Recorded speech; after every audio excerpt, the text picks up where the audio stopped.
Et on commence par cette prouesse médicale au CHU de Haute-Pierre à Strasbourg. Une opération pour préserver la fertilité d'une jeune femme atteinte d'un cancer recto-vaginal. Son appareil reproductif a été déplacé le temps des traitements et aujourd'hui, il a été remis en place. Marie Edman, Emmanuel Gambette. Déplacer l'utérus du nombril à sa position initiale sans le léser, c'était le grand défi de cette intervention.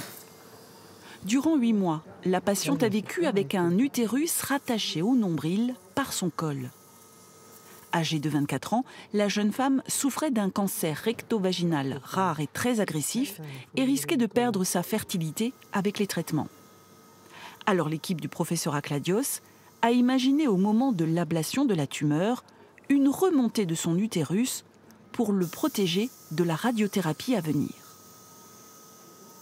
La patiente est jeune, elle vient de se marier, elle veut avoir des enfants, le cancer lui tombe dessus. À mon sens, ça ne doit pas être une double peine. Et le cancer, et les traitements, et l'ablation de l'utérus. Enfin, alors, il faut se battre pour ces patientes. Là, je tourne autour de l'utérus.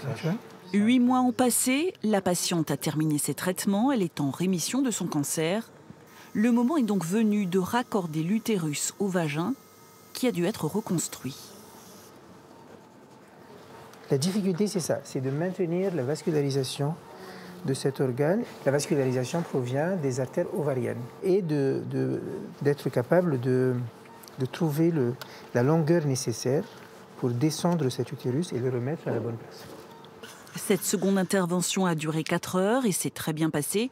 La jeune femme pourra marcher dès demain et surtout pourra envisager une grossesse dans les prochaines années.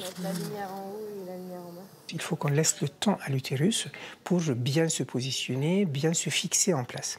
Le problème, ou le deuxième problème, ou peut-être le problème essentiel, c'est la rémission du cancer. C'était quand même un sarcome.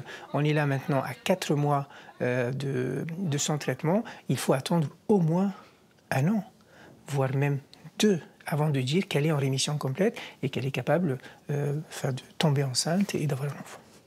Cette prouesse de l'équipe strasbourgeoise fera l'objet de publications dans les plus grandes revues médicales.